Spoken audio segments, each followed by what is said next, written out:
I'd like to tell you about the strangest secret in the world. Not long ago, Albert Schweitzer, the great doctor and Nobel Prize winner, was being interviewed in London, and a reporter asked him, "Doctor, what's wrong with men today?" The great doctor was silent a moment, and then he said, "Men simply don't think." And it's about this that I want to talk with you. We live today in a golden age. This is an era that man has looked forward, dreamed of, and worked toward for thousands of years. But since it's here, we pretty well take it for granted. We in America are particularly fortunate to live in the richest land that ever existed on the face of the earth, a land of abundant opportunity for everyone. But do you know what happens? Let's take 100 men who start even at the age of 25. Do you have any idea what will happen to those men by the time they're 65? These 100 men who all start even at the age of 25 believe they're going to be successful. If you asked any one of these men if he wanted to be a success, he'd tell you that he did.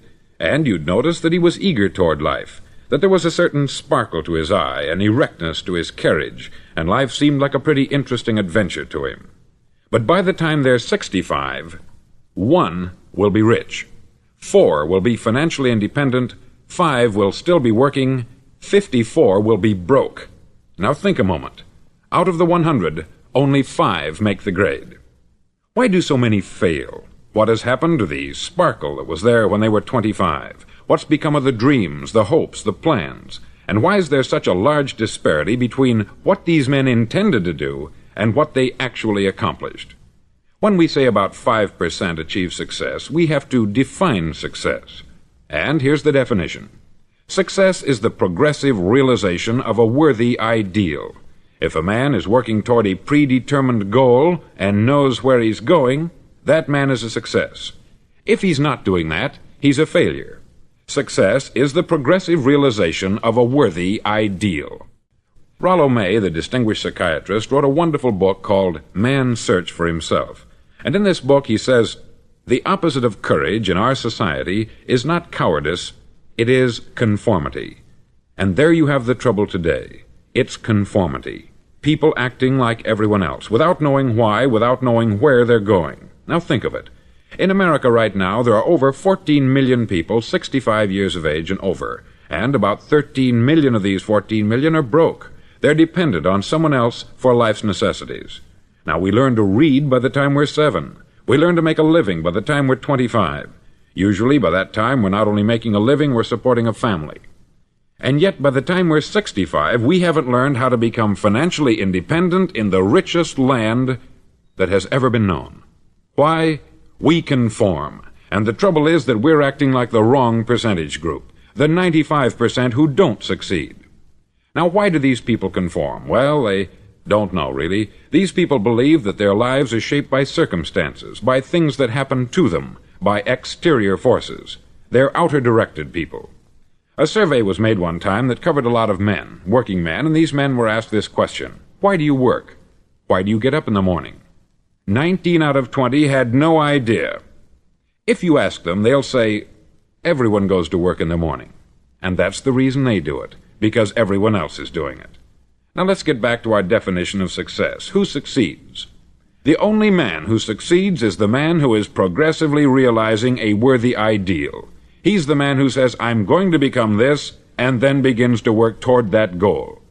I'll tell you who the successful people are. A success is the school teacher who's teaching school because that's what she wanted to do. The success is the woman who's a wife and mother because she wanted to become a wife and mother and is doing a good job of it. The success is the man who runs the corner gas station because that's what he wanted to do. The success is the successful salesman who wants to become a top-notch salesman and grow and build with his organization. A success is anyone who is doing deliberately a predetermined job because that's what he decided to do deliberately. But only 1 out of 20 does that. That's why today there isn't really any competition, unless we make it for ourselves. Instead of competing, all we have to do is create. Now, for 20 years, I looked for the key which would determine what would happen to a human being. Was there a key I wanted to know which would make the future a promise that we could foretell to a large extent? Was there a key that would guarantee a person's becoming successful if he only knew about it and knew how to use it? Well, there is such a key, and I've found it. Have you ever wondered why so many men work so hard and honestly without ever achieving anything in particular, and others don't seem to work hard and yet seem to get everything? They have the magic touch. You've heard them say that about someone. Everything he touches turns to gold. And have you ever noticed that a man who becomes successful tends to continue to become successful, and on the other hand, have you noticed how a man who is a failure tends to continue to fail? It's because of goals. Some of us have them, some don't. People with goals succeed because they know where they're going. Now think of a ship leaving a harbor, and think of it with the complete voyage mapped out and planned. The captain and crew know exactly where it's going and how long it will take. It has a definite goal. 9,999 times out of 10,000 it will get to where it started out to get. Now let's take another ship, just like the first, only let's not put a crew on it, or a captain at the helm. Let's give it no aiming point, no goal, no destination. We just start the engines and let it go. I think you'll agree with me that if it gets out of the harbor at all, it will either sink or wind up on some deserted beach a derelict. It can't go any place because it has no destination and no guidance. It's the same with a human being. Take the salesman, for example. There is no other person in the world today with the future of a good salesman. Selling is the world's highest paid profession, if we're good at it and if we know where we're going. Every company needs top-notch salesmen, and they reward those men. The sky is the limit for them. But how many can you find? Someone once said, "The human race is fixed, not to prevent the strong from winning, but to prevent the weak from losing." The American economy today can be likened to a convoy in time of war.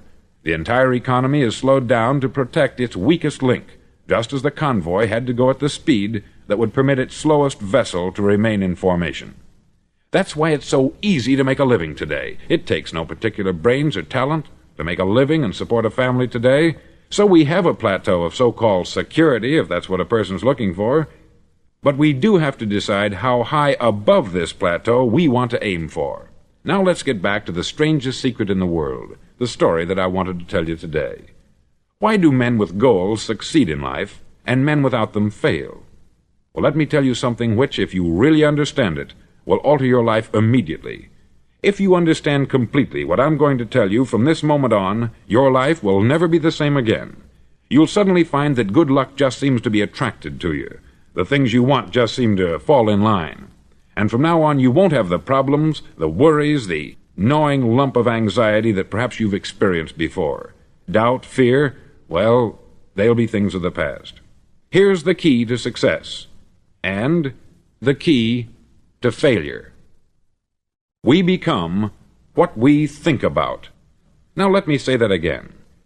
We become what we think about. Throughout all history, the great wise men and teachers, philosophers and prophets have disagreed with one another on many different things. It is only on this one point that they are in complete and unanimous agreement. Listen to what Marcus Aurelius, the great Roman emperor, said. He said, "A man's life is what his thoughts make of it." Disraeli said this, "Everything comes if a man will only wait. I have brought myself by long meditation to the conviction that a human being with a settled purpose must accomplish it, and that nothing can resist a will that will stake even existence for its fulfillment." Ralph Waldo Emerson said this, "A man is what he thinks about all day long." William James said, "The greatest discovery of my generation is that human beings can alter their lives by altering their attitudes of mind." And he also said, "We need only in cold blood act as if the thing in question were real, and it will become infallibly real by growing into such a connection with our life that it will become real. It will become so knit with habit and emotion that our interest in it will be those which characterize belief." He also said this, "If you only care enough for a result, you will almost certainly attain it. If you wish to be rich, you will be rich. If you wish to be learned, you will be learned. If you wish to be good, you will be good. Only you must then really wish these things, and wish them exclusively, and not wish at the same time 100 other incompatible things just as strongly." In the Bible you read, in Mark 9:23, "If thou canst believe, all things are possible to him that believeth." Dr. Norman Vincent Peale said this, "This is one of the greatest laws in the universe. Fervently do I wish I had discovered it as a very young man. It dawned upon me much later in life, and I've found it to be one of the greatest, if not my greatest discovery, outside of my relationship to God. And the great law, briefly and simply stated, is that if you think in negative terms, you'll get negative results. If you think in positive terms, you will achieve positive results. That is the simple fact which is at the basis of an astonishing law of prosperity and success. In 3 words, believe and succeed. William Shakespeare put it this way: "Our doubts are traitors, and make us lose the good we oft might win, by fearing to attempt." George Bernard Shaw said, "People are always blaming their circumstances for what they are. I don't believe in circumstances.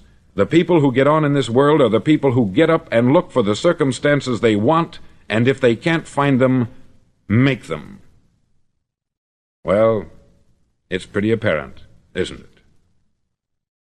And every person who discovered this for a while believed that he was the first one to work it out. We become what we think about. Now, it stands to reason that a person who's thinking about a concrete and worthwhile goal is going to reach it, because that's what he's thinking about. And we become what we think about. Conversely, the man who has no goal, who doesn't know where he's going, and whose thoughts must therefore be thoughts of confusion and anxiety and fear and worry, becomes what he thinks about. His life becomes one of frustration, fear, anxiety, and worry. And if he thinks about nothing, he becomes nothing. Now, how does it work? Why do we become what we think about? Well, I'll tell you how it works as far as we know. Now, to do this, I want to tell you about a situation that parallels the human mind. Suppose a farmer has some land, and it's good, fertile land. Now, the land gives the farmer a choice. He may plant in that land whatever he chooses. The land doesn't care. It's up to the farmer to make the decision. Now, remember, we're comparing the human mind with the land, because the mind, like the land, doesn't care what you plant in it. It will return what you plant, but it doesn't care what you plant. Now, let's say that the farmer has 2 seeds in his hand. One is a seed of corn, the other is nightshade, a deadly poison. He digs 2 little holes in the earth, and he plants both seeds, one corn, the other nightshade. He covers up the holes, waters, and takes care of the land, and what will happen? Invariably, the land will return what is planted. As it's written in the Bible, "As ye sow, so shall ye reap." Remember, the land doesn't care. It will return poison in just as wonderful abundance as it will corn. So up come the 2 plants, one corn, one poison. Now, the human mind is far more fertile, far more incredible and mysterious than the land, but it works the same way. It doesn't care what we plant. Success, failure. A concrete, worthwhile goal, or confusion, misunderstanding, fear, anxiety, and so on. But what we plant, it will return to us. You see, the human mind is the last great unexplored continent on the earth. It contains riches beyond our wildest dreams. It will return anything we want to plant.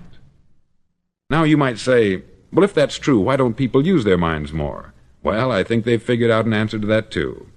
Our mind comes as standard equipment at birth. It's free, and things that are given to us for nothing we place little value on. Things that we pay money for, we value. The paradox is that exactly the reverse is true. Everything that's really worthwhile in life came to us free. Our mind, our soul, our body, our hopes, our dreams, our ambitions, our intelligence, our love of family and children and friends. All these priceless possessions are free, but the things that cost us money are actually very cheap and can be replaced at any time. A good man can be completely wiped out and make another fortune. He can do that several times. Even if our home burns down, we can rebuild it, but the things we got for nothing, we can never replace. The human mind isn't used merely because we take it for granted. Familiarity breeds contempt. It can do any kind of job we assign to it, but generally speaking, we use it for little jobs instead of big important ones. Universities have proved that most of us are operating on about 10% of our abilities.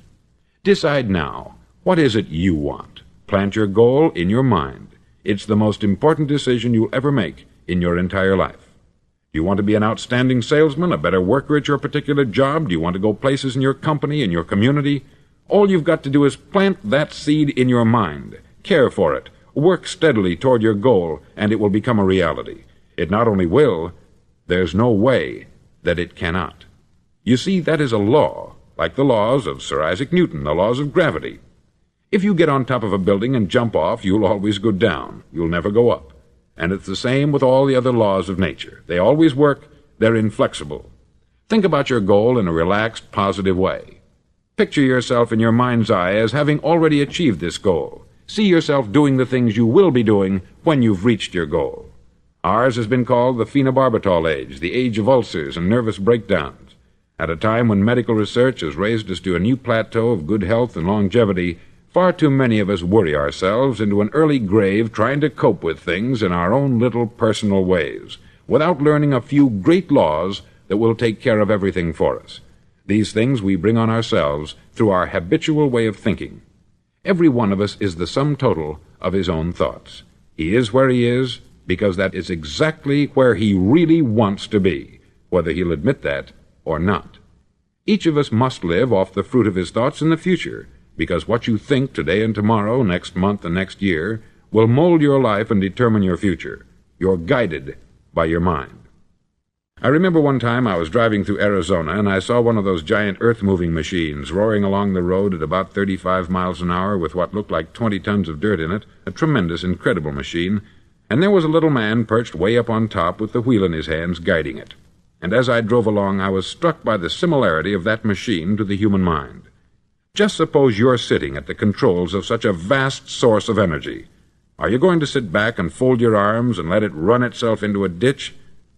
Or are you going to keep both hands firmly on the wheel and control and direct this power to a specific, worthwhile purpose? It's up to you. You're in the driver's seat. You see, the very law that gives us success is a two-edged sword. We must control our thinking. The same rule that can lead a man to a life of success, wealth, happiness, and all the things he's ever dreamed of for himself and his family, that very same law can lead him into the gutter. It's all in how he uses it, for good or for bad. This is the strangest secret in the world. Now, why do I say it's strange, and why do I call it a secret? Actually, it isn't a secret at all. It was first promulgated by some of the earliest wise men, and it appears again and again throughout the Bible. But very few people have learned it, understand it. That's why it's strange, and why, for some equally strange reason, it virtually remains a secret. I believe that you could go out and walk down the main street of your town and ask one man after another what the secret of success is, and you probably wouldn't run into one man in a month who could tell you. Now, this information is enormously valuable to us, if we really understand it and apply it. It's valuable to us not only for our own lives, but the lives of those around us, our family, employees, associates, and friends. Life should be an exciting adventure. It should never be a bore. A man should live fully, be alive. He should be glad to get out of bed in the morning. He should be doing a job he likes to do because he does it well. One time I heard Grove Patterson make a speech, the editor-in-chief of the Toledo Daily Blade, and as he concluded his speech, he said something that I've never forgotten. He said something like this: "My years in the newspaper business have convinced me of several things, among them that people are basically good, and that we came from someplace, and we're going someplace. So we should make our time here an exciting adventure. The architect of the universe didn't build a stairway leading nowhere." And the greatest teacher of all, the carpenter from the plains of Galilee, gave us the secret time and time again. As ye believe, so shall it be done unto you. I've explained the strangest secret in the world and how it works. Now I want to explain how you can prove to yourself the enormous returns possible in your own life by putting this secret to a practical test. I want you to make a test that will last 30 days. Now, it isn't going to be easy. If you'll give it a good try, it will completely change your life for the better. Back in the 17th century, Sir Isaac Newton, the English mathematician and natural philosopher, gave us some natural laws of physics which apply as much to human beings as they do to the movement of bodies in the universe. Now, one of these laws is that for every action there is an equal and opposite reaction. Simply stated, as it applies to you and me, it means we can achieve nothing without paying the price. The results of your 30-day experiment will be in direct proportion to the effort you put forth. To be a doctor, you must pay the price of long years of difficult study. to be successful in selling, and remember that each of us succeeds to the extent of his ability to sell, selling our families on our ideas, selling education in schools, selling our children on the advantages of living the good and honest life, selling our associates and employees on the importance of being exceptional people, to, of course, the profession of selling itself. But to be successful in selling our way to the good life, we must be willing to pay the price. Now, what is that price? Well, it's many things. First, it's understanding emotionally, as well as intellectually, that we literally become what we think about, that we must control our thoughts if we're to control our lives. It's understanding fully that, as ye sow, so shall ye reap. Secondly, it's cutting away all the fetters from the mind and permitting it to soar as it was divinely designed to do. It's the realization that your limitations are self-imposed, and that the opportunities for you today are enormous beyond belief. It's rising above narrow-minded pettiness and prejudice. Thirdly, to use all your courage to force yourself to think positively on your own problem, to set a definite and clearly defined goal for yourself, to let your marvelous mind think about your goal from all possible angles, to let your imagination speculate freely upon many different possible solutions, to refuse to believe there are any circumstances sufficiently strong to defeat you in the accomplishment of your purpose, to act promptly and decisively when your course is clear, and to keep constantly aware of the fact that you are, at this moment, standing in the middle of your own acre of diamonds, as Russell Conwell used to point out. Fourth, save at least 10% of what you earn. It's also remembering that no matter what your present job, it has enormous possibilities if you're willing to pay the price. Now let's just go over the important points in the price each of us must pay to achieve the wonderful life that can be ours. It is, of course, worth any price. 1. You will become what you think about. 2. Remember the word imagination. Let your mind soar. 3. Courage. Concentrate on your goal every day. 4. Save 10% of what you earn. And action. Ideas are worthless unless we act on them. Now I'll try to outline the 30-day test I want you to make. Now keep in mind that you have nothing to lose by making this test, and everything you could possibly want to gain. There are two things that may be said of everyone. Each of us wants something, and each of us is afraid of something. I want you to write on a card what it is you want more than anything else. It may be more money. Perhaps you'd like to double your income or make a specific amount of money. It may be a beautiful home. It may be success at your job. It may be a particular position in life. It could be a more harmonious family. Each of us wants something. Write down on your card specifically what it is that you want. Make sure it's a single goal and clearly defined. You needn't show it to anyone, but carry it with you so that you can look at it several times a day.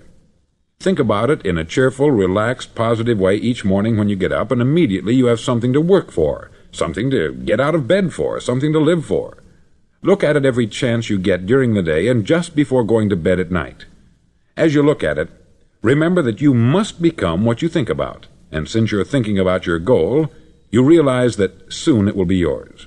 In fact, it's yours really the moment you write it down and begin to think about it. Look at the abundance all around you as you go about your daily business. You have as much right to this abundance as any other living creature. It's yours for the asking. Now we come to the difficult part. Difficult because it means the formation of what is probably a brand new habit, and new habits are not easily formed. Once formed, however, it'll follow you for the rest of your life. Stop thinking about what it is you fear. Each time a fearful or negative thought comes into your consciousness, replace it with a mental picture of your positive and worthwhile goal. There will come times when you will feel like giving up. It's easier for a human being to think negatively than positively. That's why only 5% is successful. You must begin now to place yourself in that group. For 30 days you must take control of your mind. It will think only about what you permit it to think. Each day for this 30-day test, do more than you have to do. In addition to maintaining a cheerful, positive outlook, give of yourself more than you've ever done before. Do this knowing that your returns in life must be in direct proportion to what you give. The moment you decide on a goal to work toward, you're immediately a successful person. You're then in that rare and successful category of people who know where they're going. Out of every 100 people, you belong to the top 5. Don't concern yourself too much with how you're going to achieve your goal. Leave that completely to a power greater than yourself. All you have to do is know where you're going. The answers will come to you of their own accord. Remember these words from the Sermon on the Mount, and remember them well. Keep them constantly before you this month of your test.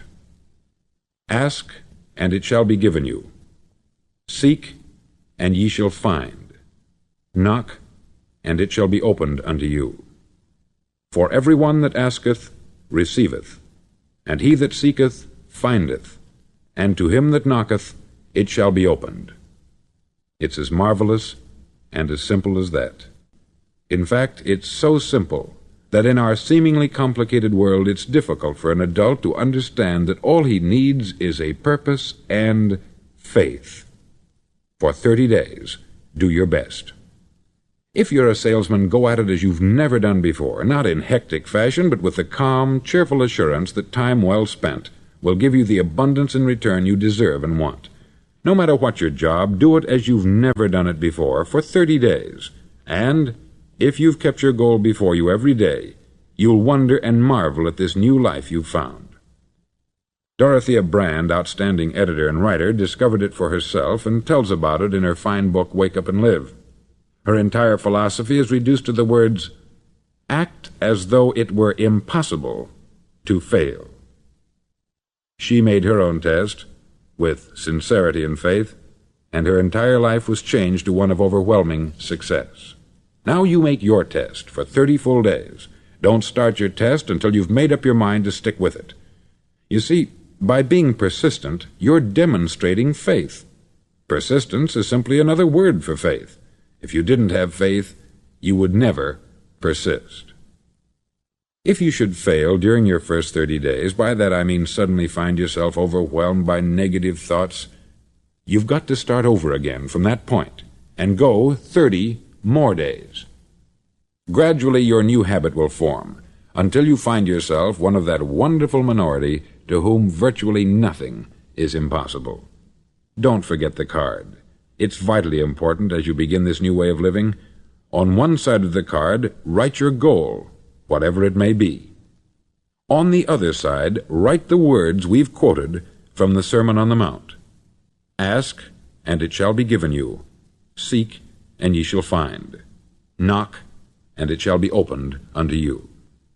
Nothing great was ever accomplished without inspiration. See that during these crucial first 30 days, your own inspiration is kept at a peak. Above all, don't worry. Worry brings fear, and fear is crippling. The only thing that can cause you to worry during your test is trying to do it all yourself. Know that all you have to do is hold your goal before you. Everything else will take care of itself. Remember also to keep calm and cheerful. Don't let petty things annoy you and get you off course. Now, since making this test is difficult, some may say, well, why should I bother? Well, look at the alternative. No one wants to be a failure. No one really wants to be a mediocre individual. No one wants a life constantly filled with worry, fear, and frustration. Therefore, remember that you must reap that which you sow. If you sow negative thoughts, your life will be filled with negative things. If you sow positive thoughts, your life will be cheerful, successful, and positive. Now, gradually, you will have a tendency to forget what you've heard on this record. Play it often. Keep reminding yourself of what you must do to form this new habit. Gather your whole family about and listen to what's been said here at regular intervals. You know, most men will tell you that they want to make money without understanding the law. The only people who make money work in the mint. The rest of us must earn money. This is what causes those who keep looking for something for nothing or a free ride to fail in life. The only way to earn money is by providing people with services or products which are needed and useful. We exchange our product or service for the other man's money. Therefore, the law is that our financial return will be in direct proportion to our service. Success is not the result of making money. Making money is the result of success, and success is in direct proportion to our service. Most people have this law backwards. They believe that you're successful if you earn a lot of money. The truth is that you can only earn money after you're successful. It's like the story of the man who sat in front of the stove and said to it, "Give me heat, and then I'll add the wood." How many men and women do you know, or do you suppose there are today, who take the same attitude toward life? There are millions. We've got to put the fuel in before we can expect heat. Likewise, we've got to be of service first before we can expect money. Don't concern yourself with the money. Be of service. Build, work, dream, create. Do this, and you'll find there's no limit to the prosperity and abundance that will come to you. Prosperity is founded upon a law of mutual exchange. Any person who contributes to prosperity must prosper in turn himself.